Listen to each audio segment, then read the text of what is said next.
विदेश की चमक दमक के बीच एक ऐसा सच सामने आया जिसने रिश्तों की असलियत दिखा दी। एक बेटा जो करोड़ों का मालिक बन चुका था और एक पिता जो आज भी सिक्योरिटी गार्ड की वर्दी में अपनी ईमानदारी की पहचान लिए खड़ा था। लेकिन जब उसी पिता का अपमान हुआ तो बेटे ने दुनिया के सामने एक ऐसा फैसला लिया जिसने प्यार, पैसा और रिश्तों की असली कीमत बता दी। उसने अपनी ही मंगेतर को थप्पड़ मारते हुए कहा, पापा अब शादी उसी से करूंगा जिससे आप कहेंगे। आखिर ऐसा क्या हुआ कि एक बेटा अपनी ही पसंद से मुकर गया? जानिए इस दिल को छू लेने वाली कहानी में। गांव का एक युवा गोपाल शर्मा, उसने अभी अभी स्कूली शिक्षा पूरी की थी। वो और आगे की पढ़ाई नहीं करना चाहता और कहीं जॉब कर अपने माता पिता का सहारा बनना चाहता था।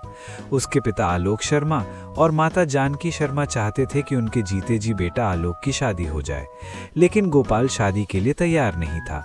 वो चाहता था पहले कहीं काम मिल जाए, 2 पैसे कमाने लगे, फिर शादी करे। पर उसके माता पिता शादी के लिए जिद करने लगे। गोपाल अपने माता पिता का इकलौता बेटा था। वो अपने माता पिता की खूब आदर और सम्मान करता था। वो ज्यादा दिन तक अपने माता पिता की शादी की बात को टाल नहीं सका और शादी के लिए तैयार हो गया। उसके माता पिता आर्थिक रूप से बहुत सक्षम नहीं थे। आलोक शर्मा गांव के कुछ लोगों को साथ लेकर लड़की देखने पास के गांव में जाते हैं। लड़की बेहद सुंदर थी, परिवार भी बहुत साधारण और संस्कारिक था। लड़की को देखते ही आलोक शर्मा सहित सभी लोग पसंद करने लगे। लड़की का नाम कल्पना शर्मा। लड़की पसंद आने पर शादी के लिए शुभ मुहूर्त देखी गई। कुछ दिन बाद गोपाल और कल्पना शादी के बंधन में बंध गए। घर में नई बहू आने से एक खुशनुमा माहौल बना। शादी के बाद अब गोपाल को घर में खाली बैठना अच्छा नहीं लगता था। वो अपने माता पिता से शहर जाकर कहीं काम करने की बात करता है। उसके पिता आलोक पहले तो मना करते हैं। वो कहते हैं कुछ दिन यहाँ गांव में रहकर कहीं काम कर ले, बहू भी कुछ दिन हम लोगों के साथ रह लेगी। बेटा गोपाल कहता है यहाँ गांव में कहाँ कोई अच्छा काम मिलेगा, गांव के आसपास कोई उद्योग धंधे भी नहीं हैं। गोपाल की जिद को देखकर पिता आलोक भी मान जाते हैं। दूसरे दिन वो पत्नी कल्पना को लेकर शहर के लिए निकल जाता है। पिता आलोक कहते हैं बेटा बहू का ध्यान रखना, गांव और शहर के माहौल में बहुत फर्क होता है। गांव में लोग भाईचारे और एक परिवार की तरह रहते हैं, पर शहर में ऐसा कुछ सुनने को नहीं मिलता। इस पर गोपाल कहता है आप चिंता ना करें, शहर में जल्दी कहीं काम खोज लूंगा और कल्पना का भी अच्छे से ध्यान रखूंगा। शहर पहुंचते ही गोपाल और कल्पना एक किराए के मकान में रहने लगते हैं। शादी के कुछ दिन बाद ही कल्पना शहर आ गई थी। उसे काम को लेकर चिंता सताने लगती है। गोपाल कहता है आप चिंता मत करो, यहाँ शहर में कुछ ना कुछ काम मिल ही जाएगा। दूसरे दिन गोपाल काम की तलाश में निकलता है। करीब सप्ताह भर वो काम के तलाश में भटकता है, लेकिन कहीं काम नहीं मिलता। पत्नी कल्पना उसे रोज पूछती है कहीं काम मिला? वो निराश होकर नहीं में सिर हिला देता। वो अपने पति को चिंता में देख उसका हौसला बढ़ाती है। वो कहती है इतना निराश होने की जरूरत नहीं है। इतने में गोपाल कहता है अब जो भी काम मिलेगा मैं कर लूंगा। दूसरे दिन वो फिर शहर में काम की तलाश में निकलता है। उसे शहर में एक कंपनी का बड़ा ऑफिस नजर आता है। वो कंपनी गेट पर खड़े होकर सोचते रहता है। कुछ देर बाद गोपाल कंपनी के अंदर जाने लगता है। इसी बीच कंपनी मालिक राजेश अग्रवाल एक चमचमाती गाड़ी में पहुंचते हैं। कंपनी मालिक की कार देखते ही सुरक्षा गार्ड अलर्ट हो जाते हैं और गोपाल को धक्का मारते हुए बाहर निकालने की कोशिश करते हैं। कंपनी मालिक की नजर पड़ते ही सुरक्षा गार्ड भी चुपचाप खड़े हो जाते हैं। कार से उतरते ही कंपनी मालिक राजेश गोपाल को अपने पास बुलाते हैं। सुरक्षा गार्ड पर नाराज भी होते हैं। वो उस लड़के से पूछते हैं क्या बात है, यहाँ किस काम से आए हो? गोपाल कहता है साहब गांव से काम की तलाश में शहर आया हूँ। सप्ताह भर से भटक रहा हूँ, कहीं कोई काम नहीं मिल रहा है और अभी अभी शादी भी हुई है। दरअसल कंपनी मालिक राजेश अपने जीवन में काफी संघर्ष देखा था। उसने अपनी कंपनी को खड़ा करने के लिए खूब पापड़ बेले थे। उसकी कंपनी का टर्नओवर आज करोड़ों में था, पर वो अपनी अमीरी को बैंक बैलेंस से नहीं बल्कि ईमानदारी और इंसानियत से छोटा मानता था। इसके बाद राजेश गापोल को वहीं रुकने के लिए कहकर अपने केबिन में चला जाता है। सबसे पहले वो अपने एचआर डिपार्टमेंट के अधिकारी को बुलवाता है और काम की तलाश में खड़े उस लड़के के बारे में बताता है। साथ ही उसे कहीं काम कर रखने की बात भी कहता है। थोड़ी देर बाद एचआर डिपार्ट का एक कर्मी गोपाल के पास पहुंचता है। उसे अपने साथ ऑफिस में ले जाता है और सिक्योरिटी गार्ड की नौकरी करने के बारे में पूछता है। इतने में गोपाल के चेहरे में चमक आ जाती है। वो कहता है, कोई भी काम हो साहब, मैं सब कुछ करने को तैयार हूँ। थोड़ी देर में गोपाल खुशी खुशी कंपनी से बाहर निकलता है और सीधे घर पहुंचकर पत्नी कल्पना को खुशखबरी सुनाता है। वो अपनी पत्नी को कंपनी मालिक के सद्भावनापूर्ण व्यवहार के बारे में बताता है। गोपाल कहता है, कल्पना, आज भी इंसानियत जिंदा है, जिसके कारण ही अच्छे बुरे लोगों की पहचान है। इसके बाद दूसरे दिन से गोपाल काम पर जाने घर से निकलता है। शहर में काम मिलने की जानकारी गोपाल अपने माता पिता को देता है, जिससे उनकी भी चिंता दूर हो जाती है। बहुत कम समय में गोपाल ईमानदारी और मेहनत से कंपनी में अपनी अलग पहचान बना लेता है। अब कंपनी में उसे कोई गार्ड कहकर नहीं बुलाता। कंपनी का हर कर्मचारी उसे गोपाल भैया कहकर बुलाते हैं। उसे इतनी बड़ी कंपनी में सिक्योरिटी गार्ड होते हुए सम्मान मिलने जैसा लगता है। कंपनी मालिक राजेश का व्यवहार भी कंपनी से सभी लोगों के प्रति काफी सद्भावनापूर्ण रहता है, जिससे कंपनी में काफी भाईचारे का माहौल रहता है। सभी अधिकारी कर्मचारी अपने काम को खूब ईमानदारी और जिम्मेदारी के साथ करते हैं, जिससे हर साल कंपनी का टर्नओवर बढ़ने लगता है और शहर में कंपनी की एक अलग पहचान बनने लगती है। इधर कोई 2 साल बाद गोपाल के घर में बच्चे की किलकारी गूंजती है।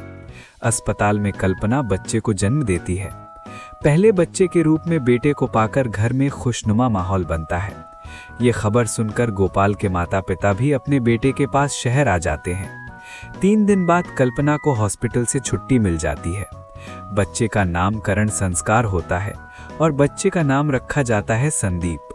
दूसरे दिन गोपाल जब काम पर जाता है तो कंपनी के सब लोग उसे बेटा जन्म लेने की बधाई देते हैं, जिससे उसका चेहरा खिल उठता है।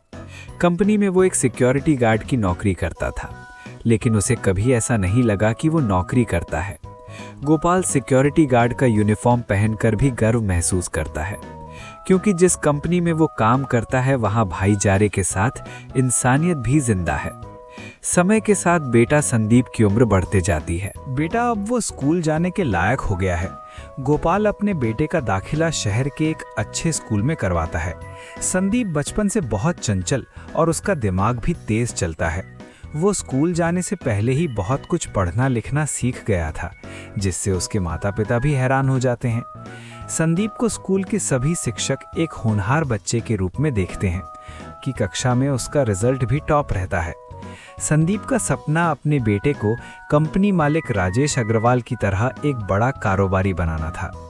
वो बेटा संदीप का दाखिला एक नामी कॉलेज में करवाता है। कॉलेज की पढ़ाई पूरी होने से पहले उसका एक विदेशी कंपनी में कैंपस सिलेक्शन होता है। समय बीतने के साथ बेटे की कॉलेज की पढ़ाई पूरी हो जाती है। अब वो विदेश में काम के सिलसिले में जाने की तैयारी करने लगता है। बेटे की तरक्की को देखकर माता पिता दोनों बहुत खुश होते हैं। छोड़ने पिता गोपाल और माता कल्पना साथ जाते हैं। कुछ ही देर बाद बेटा संदीप विदेश के लिए उड़ान भरता है। एग्रीमेंट के हिसाब से वो विदेशी कंपनी में 3 साल नौकरी करता है। इसके बाद वो अपना खुद का एक छोटे रूप में स्टार्टअप शुरू करता है। करीब साल भर के अंदर उसे कारोबार को गति मिलने लगती है। देखते ही 3 साल बीत जाता है और संदीप विदेश में एक बड़ा कारोबारी बन जाता है। इधर गोपाल और पत्नी कल्पना की उम्र भी बढ़ते जाती है। एक दिन संदीप फोन कर पिता गोपाल को बताता है कि विदेश में उसका कारोबार अच्छा पनप गया है और वो अब एक बड़ा कारोबारी बन गया है। ये सुनकर पिता गोपाल को अपना सपना पूरा होने जैसा लगता है, लेकिन उसे अफसोस इस बात का होता है कि बेटे ने विदेश में अपना कारोबार शुरू किया था। बेटे की तरक्की शिखर पर पहुंचने के बाद भी वो सिक्योरिटी गार्ड की नौकरी करते रहता है। बेटा विदेश में एक बड़ा कारोबारी और पिता सिक्योरिटी गार्ड की नौकरी से संदीप को अच्छा नहीं लगता। वो बार बार अपने पिता को सिक्योरिटी गार्ड की नौकरी छोड़ विदेश में आने की बात करता है, लेकिन पिता गोपाल कहता है, बेटा अपना देश अपना होता है, यहाँ और विदेश में बहुत अंतर है। यहाँ की संस्कृति, सभ्यता, एक दूसरे से भावनात्मक लगाव और इंसानियत जिंदा है, पर विदेशों में ऐसा कुछ देखने को नहीं मिलता है। वो कहते हैं, विदेश में सब एक मशीन की तरह है, उनके जीने का तरीका अलग है और सब पैसों के पीछे भागते हैं। पिता गोपाल की बात सुनकर बेटा संदीप आगे कुछ नहीं कह पाता और फोन रख देता है। वो विदेश में रहकर भी अपने माता पिता का अच्छे से ध्यान रखता है। रात में हर दिन वीडियो कॉल कर बातें करता है, साथ ही खर्चे के लिए हर महीने पैसे भी भेजता है। कुछ बाद संदीप फिर अपने पिता को फ़ोन करता है और बताता है उसने एक लड़की पसंद की है जिससे वो शादी करना चाहता है। बेटे की ये बात सुनकर माता पिता दोनों हैरान हो जाते हैं। उन्होंने सोच रखा था कि बेटे की शादी अपने देश में काफ़ी धूमधाम से करेंगे, लेकिन जब बेटे ने लड़की पसंद करने की बात कह दी तो वो आगे कुछ कह नहीं सके। एक दिन रात में गोपाल पत्नी से बेटे संदीप के बारे में बात करता है और बताता है कि बेटा विदेशी लड़की को बहू बनाना चाहता है। पहले तो कल्पना नाराज होती है और सोचती है क्या बेटा अब विदेशी हो गया है, लेकिन बाद में वो अपने पति से कहती है कि बेटे की खुशी में हमारी खुशी है। संदीप जिस लड़की को पसंद किया था वो उसी के कंपनी में काम करती थी। काम के सिलसिले में दोनों ऑफिस में रोज मिलते थे, जिससे दोनों के बीच निकटता बढ़ती गई थी। उसका नाम था टिफ़नी। वो दिखने में सुंदर थी, पर कंपनी मालिक संदीप से निकटता बढ़ने से वो बाकी अधिकारी कर्मचारियों पर रौब जमाती थी। उसका अमानवीय व्यवहार किसी को पसंद नहीं आता था, लेकिन कोई कुछ कहता नहीं था। टिफ़नी इस बात को लेकर खुश थी कि इतने बड़े कारोबारी के साथ उसके रिश्ते मजबूत होने लगे थे। वो संदीप को अपने करीब लाने हर संभव कोशिश करती, जिससे धीरे धीरे दोनों के बीच मेल जोल और गहराता गया। एक दिन टिफ़नी बेहद खूबसूरत ड्रेस पहनकर ऑफिस पहुंचती है। ऑफिस का पूरा स्टाफ उसे देखते ही रह जाता है। इधर ऑफिस में दोनों के संबंध की चर्चाएं भी होने लगती हैं। कंपनी मालिक संदीप अपने केबिन में बैठे हुए थे। टिफ़नी उनके केबिन में पहुंचती है। संदीप उसे एकटक देखने लगते हैं। केबिन में कुछ देर के लिए सन्नाटा रहता है। दोनों की नजरें मिलती हैं। टिफ़नी अपनी नशीली नजरों से संदीप से कुछ कहने की कोशिश करती है। दोनों के बीच का ये नज़ारा ऑफिस के बहुत लोग देखते हैं। इसी बीच संदीप कहता है, क्या बात है टिफ़नी, आज क्या तुम्हारा बर्थडे है? वो नहीं में सिर हिलाते हुए कहती है, पहले ये बताओ आज मैं कैसी लग रही हूँ। ये सुनकर वो भी चौंक जाता है, पर बाद में कहता है, एकदम दुल्हन की तरह। इतना सुनते ही टिफ़नी का चेहरा लाल गुलाबी होने लगता है। वो मुस्कुराकर सिर्फ इतना कहती है, थैंक यू। अब धीरे धीरे संदीप को टिफ़नी की दीवानगी का नशा चढ़ने लगता है। कुछ ही दिनों में दोनों के बीच दोस्ती हो जाती है। एक दिन संदीप उसके साथ शादी का प्रस्ताव रख देता है। टिफ़नी तो उसे अपने जाल में फंसाना चाहती ही थी, और अंत में ऐसा ही हुआ। अब दोनों के रिश्ते को और मजबूत करने सगाई की तारीख तय होती है। इसके बाद संदीप अपने पिता से बात करता है और उन्हें सगाई की बात बताते हुए विदेश आने की बात कहता है। बेटे की खुशी के लिए पिता गोपाल कुछ नहीं कह पाते और विदेश आने के लिए सहमत हो जाते हैं। अब संदीप अपने पिता को विदेश लाने की पूरी तैयारी करता है और कुरियर से प्लेन की टिकट भी भेज देता है। इससे पहले गोपाल पत्नी कल्पना से बातें करता है, लेकिन वो विदेश जाने से मना कर देती है, जिससे वो अकेले एयरपोर्ट पहुंचा है। गोपाल अभी भी सिक्योरिटी गार्ड का यूनिफॉर्म पहना हुआ है। इंटरनेशनल एयरपोर्ट में उसके हाथ में प्लेन की टिकट देखकर बाकी यात्री हैरान हो जाते हैं। एयरपोर्ट की चमक धमक देखकर वो भी परेशान रहता है। उसे कुछ समझ नहीं आता। इतने में एक एयर होस्टेस की नज़र गोपाल पर पड़ती है। वो उसकी मदद करती है और वहां से चली जाती है। इसके बाद भी उसका ध्यान इधर उधर रहता है, जिससे वो एक मॉडर्न लड़की से टकरा जाता है। उस लड़की के साथ उसकी एक फ्रेंड भी होती है। दोनों वेस्टर्न ड्रेस पहने हो रहे थे। गोपाल उनसे माफी मांगते हुए कहता है, गलती से टक्कर लग गई, लेकिन वो लड़की उसकी कोई बात सुनने को तैयार नहीं होती और बहस करने लगती है। इतने में वहां कुछ यात्री और आ जाते हैं। गोपाल को सिक्योरिटी गार्ड का यूनिफॉर्म पहने देख किसी को विश्वास नहीं होता कि वो भी विदेश जा रहे हैं। अब वो लड़की गुस्से में तमतमाए उसका कॉलर पकड़ लेती है और उस पर छेड़खानी का आरोप लगा देती है, जिससे बाकी यात्रियों को भी गुस्सा आ जाता है। सबसे पहले वो लड़की गोपाल के गाल पर एक तमाचा जड़ देती है और कहती है, ऐसे लोगों के साथ ऐसा ही व्यवहार होना चाहिए। इसके बाद वहां खड़े बाकी यात्री भी उस पर टूट पड़ते हैं। लात घूसे से उसकी पिटाई करने लगते हैं। थोड़ी देर बाद मामला किसी तरह शांत होता है। दोनों मॉडर्न लड़कियां वहां से चली जाती हैं। इस मारपीट से गोपाल के चेहरे सूज गए थे, साथ ही निशान भी साफ दिख रहा था। दोनों लड़कियों के जाने बाद गोपाल अपने आप को संभालता है और विदेश के लिए उड़ान भरता है। करीब 3 घंटे के हवाई उड़ान के बाद गोपाल विदेश पहुंच जाता है। इधर वो दोनों मॉडर्न लड़कियां भी उसी प्लेन में यात्रा कर विदेश पहुंचती हैं। एयरपोर्ट से निकलते समय एक बार फिर गोपाल और उन दोनों लड़कियों का आमना सामना होता है। एक लड़की उनसे कहती है, तुम हमारा पीछा क्यों कर रहे हो? इतने में गोपाल कहता है, एयरपोर्ट से निकलने का रास्ता तो एक ही है, मैं आप लोगों का पीछा नहीं कर रहा हूँ। अब वो एयरपोर्ट के बाहर खड़े होकर अपने बेटे का इंतजार करने लगता है। वो दोनों लड़कियां भी थोड़ी दूर में खड़ी किसी के आने का इंतजार करने लगती है। कुछ ही देर में एक चमचमाती कार गोपाल के सामने आकर रुकती है। कार से उसका बेटा संदीप बाहर निकलता है। पिता के चेहरे पर चोट का निशान देखकर वो हैरान हो जाता है। वो पूछता है, ये चोट कैसे लगी? उसके पिता समझ गए थे कि सच बताने से अभी यहाँ हंगामा हो जाएगा, क्योंकि वो दोनों लड़कियां भी कुछ ही दूर में खड़ी थीं। गोपाल कहता है, पैर फिसल गया जिससे वो गिर गए। बेटा कहता है, संभल कर चलना चाहिए ना पापा। इसके बाद संदीप अपने पिता को कार में बैठाता है और वहां से निकल जाता है। विदेश में चमचमाती कार में सिक्योरिटी गार्ड को बैठे देख एक लड़की कहती है, उस फटीचर सिक्योरिटी गार्ड को लेने एक महंगी कार आई है। इतने में दूसरी लड़की कहती है, तुम उस घटना को भुला नहीं पाई हो, इसलिए वो सिक्योरिटी गार्ड तुम्हारे नजरों में घूम रहा है। यहाँ कहानी में एक नया मोड़ आता है।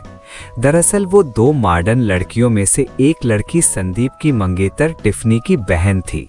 ये दोनों लड़कियां भी उसी सगाई समारोह में शामिल होने विदेश पहुंची थीं। इस समय मंगेतर टिफनी ऑफिस में होती है। उसकी बहन फोन कर एयरपोर्ट में इंतजार करने की बात कहती है, जिससे उन दोनों लड़कियों को एयरपोर्ट से लेने कंपनी की एक गाड़ी वहां पहुंचती है। इधर संदीप अपने पिता को एयरपोर्ट से अपना ऑफिस दिखाने सीधे वहां ले जाता है। विदेश में आलीशान ऑफिस देखकर पिता गोपाल हैरान हो जाते हैं। संदीप पिता को अपने शानदार केबिन में ले जाता है, उन्हें अपनी चेयर पर बैठाता है और कहता है, क्या जच रहे हो पापा आप? इसके बाद वो एक मीटिंग लेने हॉल में पहुंच जाता है। इसी दौरान वो दोनों लड़कियां भी कंपनी मालिक संदीप से मिलने उसके केबिन में पहुंचती है।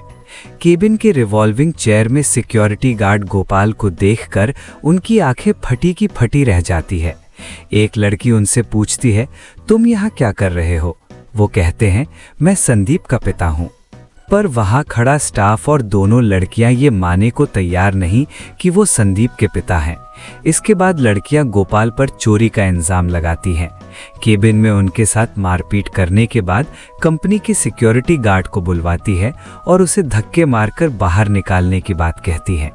गोपाल अपनी वही बात दोहराता है, मैं संदीप का पिता हूँ। ये सुनकर सिक्योरिटी गार्ड भी कुछ नहीं करता।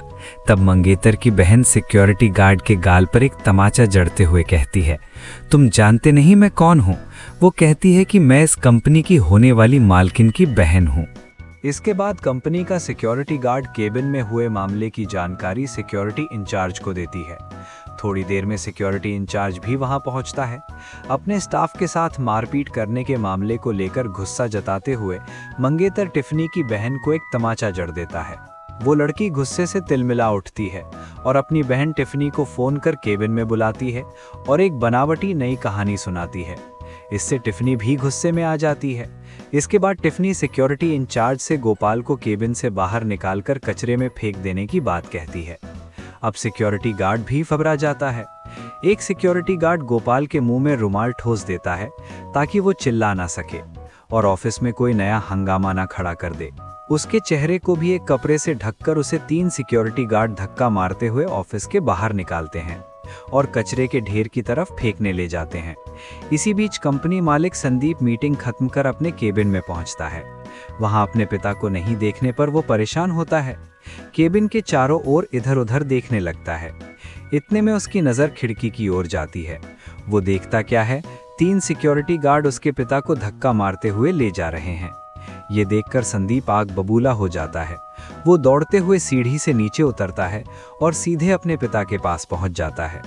वो सिक्योरिटी गार्ड से पूछता है, मेरे पापा के साथ किसने मारपीट की है? मेरे पापा? ये सुनते ही सिक्योरिटी गार्ड के होश उड़ जाता है।